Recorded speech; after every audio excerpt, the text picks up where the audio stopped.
Diga lá pessoal, tudo bem? Aqui é o Fernando e vocês estão chegando no canal Opinando. Bom, nesse vídeo a gente vai tratar sobre o jogo do Vasco, o que aconteceu em São Januário. São Januário ainda continua vazio, né, por conta da determinação da justiça.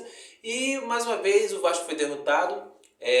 Mais uma vez não fez gol em sua casa e dessa vez foi com a estreia do seu novo técnico Ramon Dias. E a gente vai tratar sobre o que foi esse jogo do Vasco, a derrota do time vascaíno e as perspectivas para o futuro, já que são perspectivas, são esperanças até um pouco difíceis, porque o Vasco agora nessa rodada entrou para a lanterna, agora é a lanterna do campeonato. Então a gente vai analisar como é que foi a partida, os pensamentos do técnico do Vasco e o que pode se ver pela frente, o que a gente pode analisar o que serão os próximos jogos do Vasco. Bom, para começar, o técnico Ramon Dias pôs em campo a seguinte escalação. Léo Jardim no gol, ele manteve o goleiro no gol, apesar das suas falhas recentes em jogos em que comprometeu no resultado do Vasco, né? Por exemplo, contra o Cruzeiro, em que um jogo em que ele falhou no gol da derrota do Vasco. E a sequência da escalação é a seguinte: nas laterais, continuou com o Puma e com o Lucas Piton. No miolo da zaga, aí teve uma diferença, né? O Léo, ele não pôde atuar por conta da sua suspensão. Então, no seu lugar, entrou o Zé Vitor, né? E o Miranda. Essa foi a zaga em que o técnico Ramon Dias colocou em campo Miranda e o Zé Vitor. Uma zaga totalmente nova à vista do torcedor vascaíno, né? Mais à frente, no meio campo, ali de capitão, teve a estreia do Medel. O Medel já ficou ali como um homem à frente da zaga e junto com ele ali o Zé Gabriel. Então ficou Medel e Zé Gabriel ali como volantes. E à frente, na distribuição que eu vi, foi o seguinte: o Herediano atuando mais pelo lado direito, puxando às vezes muito pelo meio, com o Gabriel Peck ali também atuando nesse setor, o Herediano um pouco mais aberto na direita, o Gabriel Peck um pouco mais centralizado. Havia muita troca entre eles, entre o Peck e o Herediano, e pelo lado esquerdo caía muito ali o Jair. O Jair atuou muito para aquele lado esquerdo, compondo aquele lado esquerdo na linha de 3 do meio campo do Vasco. E mais à frente, centralizado ali sozinho, o Figueiredo. Então o Vasco se distribuiu no 4-2-3-1, com o Figueiredo mais à frente. Como foi a atuação do time do Vasco? A parte tática e técnica. Bom, na parte tática, o time do Vasco ele estava obedecendo bem as ordens que o Ramon Dias passou para os jogadores. Os jogadores estavam até cumprindo bem a função tática. O time do Atlético Paranaense pouco fez, né, no primeiro tempo, mas ao mesmo tempo o Vasco também não fez nada, né? Então o jogo foi muito ruim, assim como foi o Vasco Cruzeiro. O Vasco até teve uma atuação, não vou dizer boa, mas digamos razoável, porque até criou chances naquele jogo contra o Cruzeiro, mas contra o Atlético Paranaense foi pior ainda, porque o time do Vasco só teve uma chance num chute do Jair, um chute colocado, até que passou perto da trave do Bento, e o Atlético Paranaense teve um chute numa cobrança de falta do Esquivel. E só isso. Essa foi todo o detalhe do primeiro tempo. O time do Vasco, o jogo foi muito de transpiração e pouca criação. Baseado também pelo meio campo em que o Ramon Dias colocou em campo com 3 volantes, né? Ele colocou o Medel, o Zé Gabriel e o Jair, que são 3 volantes ali, mas o Jair estava até mais à frente numa linha de meio campo, né? Então o Gabriel Peck e o Orediano até estavam um pouco sozinhos, né? E o Figueiredo lá isolado na frente. Então, assim, pouca criação, pouquíssima. O jogo foi muito ruim de assistir, ainda mais sem público, então foi bem complicado. É uma questão até razoavelmente boa nessa questão de não ter público, que a gente pode ouvir o que o pessoal está dizendo, alguma instrução que os técnicos estão tentando passar para os seus jogadores. Só que o que se viu foi só mais transpiração, muita correria, o Vasco tentando uma marcação um pouco mais à frente ali, tentando até atrapalhar um pouco a saída de bola do Atlético. Mas, assim, na parte criativa, Continua o mesmo problema de pensamento, de criação, alguém para criar jogadas e colocar o atacante ou o seu colega ali, seu companheiro de equipe, numa posição boa para poder finalizar, uma jogada mais criativa. E não teve isso nem do Atlético Paranaense, que é um time melhor do que o do Vasco em questão técnica, nem o próprio Vasco. Então o primeiro tempo foi 0-0, merecidíssimo, né? Nem o Bento, nem o Léo Jardim tiveram trabalho. E assim terminou o primeiro tempo. No segundo tempo foi um pouquinho diferente. A começar pro próprio Vasco, começou com um pouco mais de atitude, né? O Ramon Dias, para ter um pouco mais de criação no meio de campo, o que ele fez? Ele tirou o Zé Gabriel, e estava ali junto com o Medel, e colocou o Marlon Gomes. O Marlon Gomes é um jogador que ele marca, mas é um jogador que sai mais para poder atuar, para criar jogadas. Não é um cérebro, como, por exemplo, o Ganso no Fluminense ou o Arrascaeta no Flamengo. Nada disso, né? Mas ele ajuda um pouco mais, ele dá mais suporte para poder o time do Vasco ter mais criação.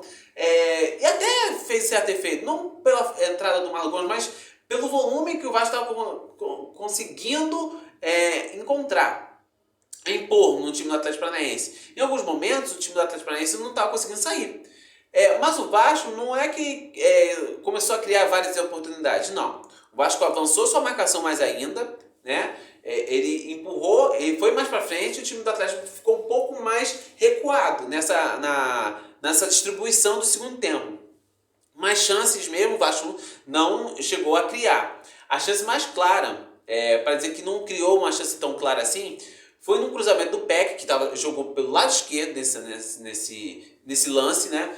Ele fez um cruzamento pelo lado esquerdo pro Figueiredo. O Figueiredo até com uma certa liberdade cabeceou, mas cabeceou mal, cabeceou por cima do gol, perdendo até uma boa oportunidade do Vasco abrir o placar, né? O jogo se desenhou ainda muito ruim, né? Ainda mais se tratando até do Atlético Paranaense, que tem até um bom time, mas não estava atuando muito bem. E o Vasco estava aos poucos conseguindo colocar digamos assim, a sua cabeça para fora, né? Querendo arregaçar suas mangas para poder criar alguma oportunidade para poder fazer gol e ganhar a partida, né? O Vasco estava até melhor no segundo tempo, mas aí aconteceu o que vem acontecendo em vários jogos do Vasco, que é o seguinte: o Vasco, quando está melhor em campo, durante todas as partidas em São Januário, pode ver, a gente pode avaliar Vasco Bahia, Vasco e Santos, Vasco e Goiás, Vasco e Cruzeiro e Vasco e Atlético Paranaense. Em 5 jogos que o Vasco perdeu sem fazer gols em casa. Todos os gols que o Vasco tomou, o Vasco estava melhor na partida. Pode analisar, pode pegar o replay de todos os jogos, ali a reprise, e ver que todo momento em que o Vasco tomou um gol em São Januário, o Vasco estava melhor. E assim foi, não foi diferente, né, nos jogos anteriores, não foi diferente no jogo de agora contra o Atlético Paranaense. O Vasco perdeu essa chance com o Figueiredo e ali aos 26 minutos o Vasco tomou um gol, né? Nessa questão do Vasco ir muito para frente, ele pôs o time mais à frente, né? Mas quando o Vasco perdia a bola nessa tentativa de criar jogadas, estando mais à frente, o Vasco ficou um pouco mais exposto, né? O Zé Gabriel, que estava atuando ali, fechando o meio campo, com a entrada do Marlon Gomes, com a saída do Zé Gabriel e a entrada do Marlon Gomes, o meio campo do Vasco ficou mais enfraquecido na questão da marcação. Ganhou mais em criação, mas perdeu mais em marcação. O que aconteceu?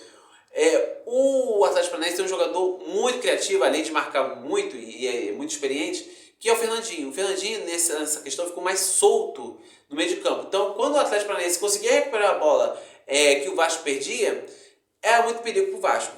E acabou sendo. O Fernandinho, ele iniciou a jogada do primeiro gol do Atlético Paranaense. Ele fez um lançamento para o Vitor Roque. O Vitor Roque caindo pela esquerda ali, aproveitando os avanços do Puma, né? Já que os laterais do Vasco começaram a avançar mais, principalmente o Puma atuando pelo lado direito. Então, e o Puma na recomposição não estava conseguindo voltar. E o Vasco também não estava tendo cobertura. Aí, nesse espaço que estava vazio, o Vitor Roque atuou. Fernandinho fez o lançamento para ele pelo lado esquerdo do ataque do Atlético, costas do Puma, e ele fez a jogada ali, rolou para o meio da área, E na chegada do Christian, o Christian bateu colocado e abriu o placar para o Atlético Paranaense. O chute ali, já entrando ali na altura da meia-lua da área do Vasco, já entrando na área, né? Ele bateu colocado e venceu o goleiro Léo Jardim, abrindo o placar assim para o Furacão. E aí, com 1-0 contra, lá vem de novo o Vasco tendo mais dificuldade, porque o time adversário vai se fechar mais ainda com um resultado a favor, né? O Vasco até criou outra oportunidade, e de novo com o Figueiredo. Com o Puma, nos avanços do Puma, o Puma fez um bom cruzamento com o Figueiredo e mais uma vez o Figueiredo perdeu mais um gol de cabeça. Ele não cabeceou bem, cabeceou reto após o cruzamento do Puma, cabeceou reto em vez de cabecear um pouco mais pro lado para poder acertar o gol do Bento. Mas ele perdeu o gol, mais um que ele perdeu, e o Vasco não tá em situação de perder muitas oportunidades, né? Foi lá mais uma vez em uma bola perdida pelo Puma. O Puma estava com a bola dominada e perdeu de maneira patética, num erro técnico ali, né? Perdeu a bola ali no meio de campo, na intermediária, e a bola foi de novo aos pés do Fernandinho, que sabe tratar muito bem a bola, né? Ele tem uma leitura de jogo muito rápida. Ele viu mais uma vez o Vitor Roque ali livre, e sem estar impedido. Fez o lançamento, Vitor Roque balançou para cima do Zé Vitor, que cometeu pênalti, colocou um pé na frente do Vitor Roque e deslocou o pé de apoio do atacante do Atlético Paranaense e acabou cometendo pênalti. E na cobrança o Vitor Bueno, que entrou no segundo tempo, né, para bater o pênalti, fez o segundo gol, bateu bem, bateu no lado oposto ao canto em que o Léo Jardim bateu, em que o Léo Jardim caiu, né, na verdade, e fez o 2-0 para o Atlético Paranaense, né? Aí ficou difícil para o Vasco, né? O Vasco, digamos que a atuação do time não foi boa. Vamos lá. O time do Vasco, ele, digamos que fez uma atuação nota 5,5. Muitos, assim, alguns programas analisaram que o Vasco jogou bem. O Vasco não jogou bem, gente. O Vasco jogou melhor que o Atlético. Pode até ser, né? Mas o Atlético, digamos, fez uma atuação nota 4 e o Vasco nota 5,5. Mas aí vem a questão técnica, né? O Vasco não tem muito material técnico para poder transformar as oportunidades que aparecem em gols. Ao contrário do Atlético. O Atlético tem Vitor Roque, tem o Fernandinho que fez alguns passes, começou as jogadas dos gols do Atlético. Tem o Kelvin ótimo lateral, tem Canóbio. Então, assim, o Atlético tem material técnico para poder ganhar suas partidas. Isso mais do que o Vasco. Tanto que as oportunidades que apareceram para o Atlético foram lá e caixa. O Vasco não aproveitou. Figueiredo perdeu as oportunidades e que das poucas que apareceram para o Vasco. O Vasco até fez o goleiro Bento trabalhar, mas já com desvantagem. Então aí é complicado, né? O Vasco, como eu falei anteriormente, em todas as partidas em que o Vasco estava atuando melhor, no momento melhor, estava mais próximo do gol, de fazer um gol do que o seu adversário, ele perdia e acontecia um contra-ataque e o Vasco levava o gol e posteriormente e consequentemente era o gol da derrota, como acabou sendo. Todos os jogos, os 4 jogos que o Vasco teve em São Januário, que foram todos derrotas de 1-0 do Vasco, esse agora foi 2-0. Podemos avaliar de novo, novamente, no gol do Tassiano contra o Bahia. O Vasco estava melhor naquele primeiro tempo.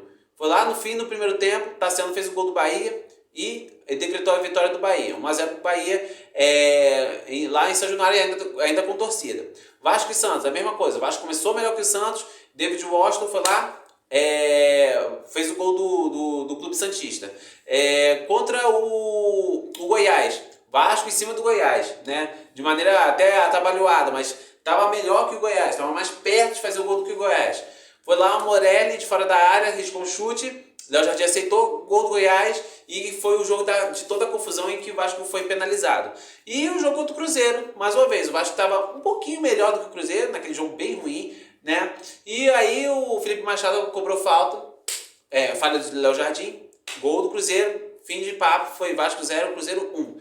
E agora de novo, o Vasco estava melhor que o Atlético, não é aquelas coisas, estava criando inúmeras oportunidades, não. Né? Mas foi lá, o Atlético aproveitou a chance que lhe apareceu fez 1 a 0, depois aproveitou outra, fez 2 a 0 e matou o jogo. E mais uma vez o Vasco sai derrotado de São Januário. Não fez um gol ainda em São Januário, nesse Campeonato Brasileiro. As partidas que o Vasco fez como mandante e que pontuou foi fora de São Januário. Foi a partida contra o Palmeiras, em que empatou 2 a 2 e foi no Maracanã. E a partida que aconteceu no Luso Brasileiro, no estádio da Portuguesa, na Ilha do Governador, em que o Vasco ganhou de 1 a 0 contra o Cuiabá. Num jogo bem ruim também, que o Vasco fez um gol de pênalti, um pênalti que aconteceu, mas que até caiu do céu para o Vasco poder ganhar e fazer, né, os 3 pontos. Só que dessa vez o Vasco mais uma vez não foi capaz de fazer gol, saiu mais uma vez derrotado. E a gente, o que pode analisar dessa vez? O Vasco nessa rodada teve resultados, além da sua derrota, muito ruins. O América acabou empatando contra o Flamengo, 1 a 1 na partida ridícula do Flamengo, né? O América conseguiu aproveitar, quase ganhou a partida lá no Maracanã. E também um resultado que aconteceu no Independência, né? O Goiás venceu o Cruzeiro jogando em casa e perdeu para o Goiás. E esses resultados foram péssimos para o Vasco, que acabou deixando o Vasco, que estava em 19º, agora o Vasco é o lanterna do campeonato com apenas 9 pontos. Então, e ainda, por cima que a gente pode analisar, o Goiás vencendo, agora ficou a 6 pontos do Vasco. O Goiás agora é o 16º colocado, é o primeiro time à frente da zona de rebaixamento. E está a 6 pontos, então o Vasco já tem 2 jogos, digamos, que a gente pode eliminar para o time do Vasco para poder sair dessa zona de rebaixamento.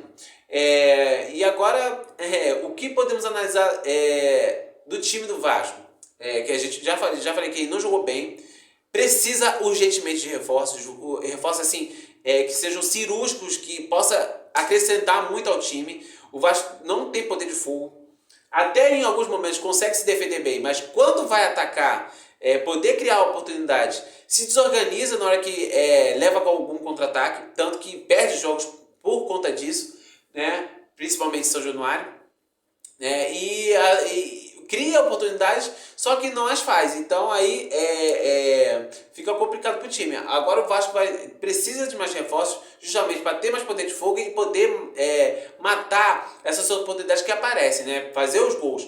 E se não fizer, vai ficar bem complicado para o Vasco. O Vasco precisa muito de uma vitória. O Vasco agora vai ter o jogo contra o Corinthians no próximo sábado. Vai jogar na Arena do Corinthians, jogando lá na Neoquímica Arena.